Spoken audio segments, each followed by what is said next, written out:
खबर शामिल करते हैं शेखपुरा से, जहां राना जाहिद महमूद एडवोकेट ने मौजूदा सियासी हालात पर रेड न्यूज़ से खसूसी गुफ्तगू की।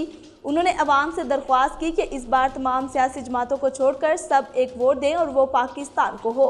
काशिफ इसरार से रेड न्यूज़ के प्लेटफॉर्म पर बात करते हुए उनका क्या कहना था, आइए सुनते हैं। मैं हूं काशिफ इसरार रेड न्यूज़ चैनल से, और मैं आज मौजूद हूं राना जाहिद खान साहब के साथ, जो कि साबका जो हैं बार के सदर भी रहे हैं, शेखपुरा के पाकिस्तान तहरीक इंसाफ के सीनियर रहनुमा भी हैं, और मेरी पर्सनली तौर पे जो मेरी नज़र में मेरे आइडियल हैं, जो कि कानून के साथ साथ जो हैं जो खिदमत खल्क को भी मद्देनज़र रखते हैं, सियासत में भी एक अच्छा उसूल रसूख है। तो आज हम इनसे स्पेशल टाइम लेके आए हैं और कुछ हमारे जो आजकल के मुल्क के हालात के मौजूदा इशू हैं उन पे बात करेंगे। तो चलते हैं राना जाहिद साहब की तरफ। जो अभी जो मौसूम जो है वज़ीर ख़ज़ाना जो साबका रहे हैं सरदार साहब, वो दोबारा जो है 3 साल बाद वापस आ गए हैं, 4 साल के बाद। तो कानूनी नुक्ते नज़र से आप क्या समझते हैं, क्योंकि कहा जाता है कि एक मकरूर मुजरिम भी रहे हैं और अब दोबारा जो है वो पाकिस्तान में वज़ीर ख़ज़ाना के तौर पे वापस आए हैं, तो कानूनी नुक्ता रहे आपकी क्या है इसके हवाले? बिस्मिल्लाहिर्रहमानिर्रहीम।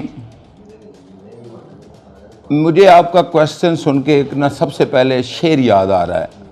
हमारे मौजूदा हालात जो हैं मुल्क के, वो क्या किसी शायर ने खूब कहा है, इस सोच में कलियां जर्द हुई, इस गम में गुंचा सूख गया, हर शाख पे उल्लू बैठा है, अंजामे गुलस्तान क्या होगा। आज की मौजूदा हालात हाजरा की खबर जो है वो हर टीवी चैनल्स पे, हर बैठक में, हर जगह पे एक ही है जी। इसहाक डार साहब हमारे जो साबिक वज़ीर ख़ज़ाना साहब हैं वो तशरीफ़ लाए हैं। तो मैं आज लोगों को बताना चाहता हूं, अपनी कौम को, कि खुदारा ये ना कहें कि जो साबका सजा याफ्ता है, मैं समझता हूं वो आज भी सजा याफ्ता है।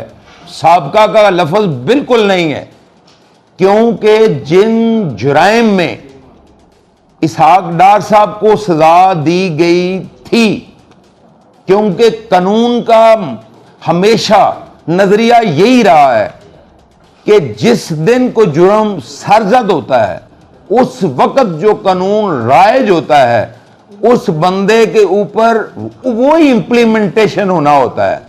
और जब वो कानून मौजूद था, जब टोटल करप्शन, टोटल जो मामलात जो खराब किए थे इसहाक डार साहब ने, वो आज भी हैं।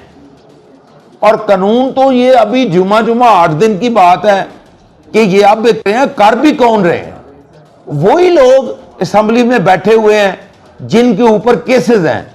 और अब कहते हैं जी हमने नया कानून बना लिया है। सिर्फ एक लिमिट थी, यानी कि पहले कुछ लिमिट और थी, अब इन्होंने कहा जितनी जितनी अमाउंट ये देख रहे थे ना कि मिनिमम किसी के ऊपर अमाउंट है, वो अमाउंट सामने रख के ना टोटल को फारग कर दिया जी। उससे नीचे नीचे नायब जो है वो अथोराइज नहीं है, उससे बड़े केसेस जो हैं वो नायब जो है वो डील करेगी। तो मैं कहता हूं कि आज भी पहले कानून के तहत जब वो राय था, जब उनके खिलाफ ट्रायल हुआ था, जब अदालतों ने, आला अदालतों ने उसके खिलाफ फैसला दिया था, वो आज भी सजा याफ्ता है। और उसी से बचने के लिए उसने सीधा रास्ता इस्तेमाल नहीं किया। बहुत दुख की बात है, हमारे हीरो थे, हम तो गलियों बाजारों में गुजरते थे तो सलाम करते थे। एयरफोर्स का त्यारा उसको लेके आया, एयरफोर्स का, और उसको वहां से अलविदा कौन कर रहा है, वो भी एक सजा याफ्ता। और शहबाज शरीफ उसका भाई यहां पे बड़े फख्र से कहता है कि जी मेरा वो लीडर है, मैं उसी से मुशावरत करूंगा। मैं समझता हूं कि अब हर शाख पे उल्लू जो है ना वो बैठ चुका है। अल्लाह पाक हमारे मुल्क की खैर करे। बिल्कुल, जो हालात जो हैं जा रहे हैं पाकिस्तान के, जाहिर है कि कोविड हुकूमत जो है वो इस वक्त लोग कह रहे हैं कि हमारे पे मुसल्लत है, महंगाई बहुत ज़्यादा है, बिजली के बिल जो हैं वो आसमानों पे बातें कर रहे हैं। इस तमाम तर जो ये चीज़ें हैं कि पीछे अब क्या वजूहात समझते हैं कि क्यों ये अजाब जो है ये पाकिस्तान पे आया? जी मैं 2-3 मिनट आपके लूँगा ये सारे जवाब में। मैं समझता हूँ कि सारे के सारे हालात जो ख़राब हुए हैं उसकी वजह एक ही है बदकिस्मती से लियाकत अली खान के बाद हमें कोई प्रॉपर लीडर मयसर नहीं हुआ। अपनी आखिरी दिनों में जुल्फकार अली भुट्टो ने भी जरूर मुल्क के लिए सोचा, लेकिन उसको भी मौका ना दिया गया। अब अगर एक आदमी हमारे पास आया जो कॉम्पिटेंट भी है, जो ईमानदार भी है, जो मेहनती भी है, जिसका दुनिया में तशख्खुस भी है, जब वो आया तो उसने सारे हालात भांपे और देखा और उसने कहा कि मुल्क तो जमीन की था गहराइयों में जा चुका है, हमारी कौम कभी नहीं उठेगी। डेफिनेटली कुछ छोटी मर्ज हो तो कोई टेबलेट दी जाती है, परहेज बताया जाता है, जब कोई बड़ा काम हो तो ऑपरेशन किया जाता है। तो इमरान खान ने ऑपरेशन करने का फैसला किया और उसने मुशावरत के तहत मुसलमानों को एक पेज पे इकट्ठा किया। आप इसे रूस और चाइना के साथ तलकात बेहतर किए और जो हमारा अजली दुश्मन था अमेरिका, उससे कहा कि बराबरी पे सतह पे तल्लक रखूंगा लेकिन मैं गुलामी नहीं करूंगा। लेकिन अमेरिका को तो गुलाम पसंद है। ऐसी सूरत जब पैदा हुई तो हमें फाइनेंशियली सपोर्ट करने के लिए चाइना भी तैयार हो गया, हमें फाइनेंशियली सपोर्ट करने के लिए सऊदीया भी तैयार हो गया, कुवैत भी तैयार हो गया, रूस तेल देने के लिए तैयार हो गया।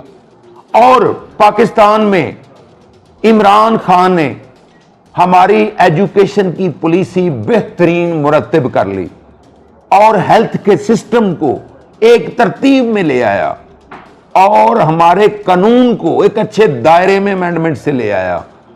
तो यही चीजें तरक्की के लिए जरूरी होती हैं। उस वक्त जो साम्राज्यी कुव्वतें हैं, जो यूरोपी कुव्वतें हैं, जो यहूदी लॉबी है, उन्होंने कहा कि अब पाकिस्तान जो है ये हमारे हाथ से निकल रहा है और ये एक एटमी कुव्वत भी है, तो क्यों ना इसको रोका जाए। तो रोकने के लिए उन्होंने रजीम चेंज का फैसला किया। रजीम चेंज है क्या, आज मैं आपको बताना चाहता हूं। रजीम चेंज ये है कि किसी दूसरे मुल्क में मुदाखलत करके गैर कानूनी तरीके से वो गवर्नमेंट खत्म की जाए और इसके लिए हमारे आइन में ये सजा मौजूद है कि जो उसका हिस्सा बनेगा वो पार्टी नायल भी होगी और तायात होगी और उसको पनिशमेंट भी होगी। उसने उस वक्त फौरी तौर पे बता दिया, लेकिन अदालतों ने उसका साथ बिल्कुल ना दिया। अदालतों ने कहा जी ये मामला जो है ये मामला है पार्लियामेंट का, लेकिन जब पार्लियामेंट ने फैसला करना चाहा तो रात को अदालतें लगा दी। मैं कहता हूं ये रात को अदालतें जरूर लगनी चाहिए, लेकिन रात को अदालतें अब भी लगें। मैं कहता हूं दिन क्यों लगें कि इसहाक डार साहब आप आला अदालत से सजा याफ्ता हैं तो आप बिल्कुल आपको जेल काटनी पड़ेगी, लेकिन आज अदालतें खामोश हैं।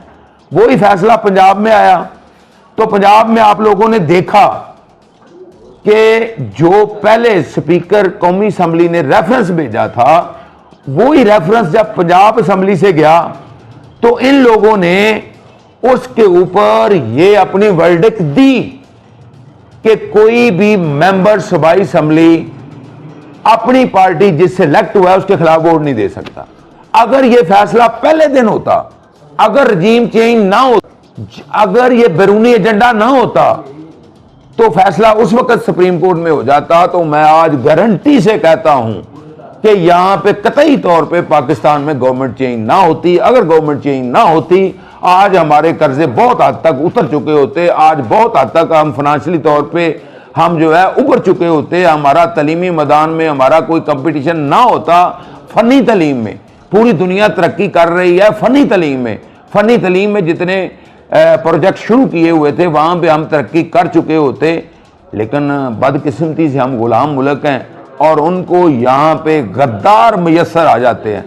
आज भी ये जो गद्दारों की टीम है, उन लोगों ने उस एक मुहिब्बे वतन लीडर को, मैं एक कह रहा हूं, मैं नहीं कह रहा, मेरा तकवा नहीं है बहुत सारों पे, एक मुहिब्बे वतन लीडर को घेर के रखा हुआ है। मेरी अल्लाह पाक से यही दुआ है कि मेरा अल्लाह, वो अल्लाह जो अबाबिलों से हाथी वालों को मरवाने वाला है और बचाने वाला है, वो मेरा अल्लाह जो तूफ़ानों में बचाने वाला है, वो मेरा अल्लाह जो हर किसी के छोटे से चिड़िया के बच्चे की हिफाजत करने वाला है, वो हमारे इस लीडर की हिफाजत करे। और कौम तो वैसे जाग चुकी है। दूसरी बात है जमहूरियत की। मैं जाते जाते आपको बता दूं, जमहूरियत का माना यह है कि लोगों की गवर्नमेंट लोगों के लिए और लोगों के जरिए बनती है, और कहते हैं इसमें बंदों को गिना जाता है, तोला नहीं जाता। तो आज आप सूरत हाल देख लें कि पूरे का पूरा मुल्क जो है एक साइड पे खड़ा है, और वैसे भी मैं कहता हूं कि मुल्क को कुर्बानी के लिए तैयार रहना चाहिए। और अब मौजूदा हालात जो हैं वो कुर्बानी मांगते हैं। हम लोग मुसलमानों में वैसे भी जिहाद है कि अगर आप अपनी कौम की बचत के लिए, आप करप्शन के खिलाफ, आप चोरी के खिलाफ, आप जगीरदारों के खिलाफ अगर आप काम करते हैं ना, तो ये बिल्कुल इस्लाम के ऐन मुताबिक है। हमने अपने बच्चों का मुस्तकबिल जो है अब इन करप्ट सियासतदानों से छीन के लेना है। मैं आपको ये भी कहता हूं कि आप किसी भी पार्टी में कोई गलत आदमी को टिकट दी जाती है, आप समझते हैं कि ये बंदा जो है डकैत है, ये बंदा रस्सागीर है, मत वोट दें उसे। और मेरी तमाम लीडरों से जो बड़ी पार्टीज के, उनको भी है कि वो दयानतदार लोगों को नीचे टिकट दें ताकि हमारे मुल्क के हालात बदल सकें। जी बिल्कुल। लास्ट में बस एक छोटा सा मैसेज दें कि जो मौजूदा हालात है पाकिस्तान के, मुनिपुर वतन पाकिस्तानियों को इन हालात से निपटने के लिए क्या करना चाहिए, आप क्या मशवरा देना चाहते हैं पाकिस्तानी अवाम को? मैं जी पाकिस्तानी अवाम को एक ही मशवरा देना चाहता हूं कि खुदा के लिए एक ताकत वो आपके पास है, वो वोट की ताकत है जो तब्दीली ला सकती है। आप उस वोट के जरिए एक लीडर को, मेरी अपनी ख्वाहिश तो यही है कि वो एक लीडर इमरान खान है, वैसे किसी की नजर में और भी हो सकता है, उसको 2/3 अक्सरियत से ज्यादा वोट दे के मजबूती के साथ उसको कामयाब कराएं। और जब वो कामयाब हो जाए, अच्छे लोग कंट्री के ऊपर बैठें और वो दयानतदारी से काम करें, तो तब हमारा मुल्क जो है मौजूदा बहरान से निकल सकता है। और हर इंसान अपनी कोशिश करे, जहां जहां पे उसकी ड्यूटी है वो अपनी ड्यूटी दयानतदारी से करे। ताजर जो है जब कोई शार्ट चीज होती है तो उसके रेट ना बढ़ाए। हम कानून पे काम करने वाले हैं, हम गरीब की मदद करें, अदालतें इंसाफ करें, सियासतदान जो हैं वो लेजिस्लेशन करें, ना कि वो ये सड़कें नालियां बढ़ाना जो है वो हम लोग छोड़ दें। जी बिल्कुल।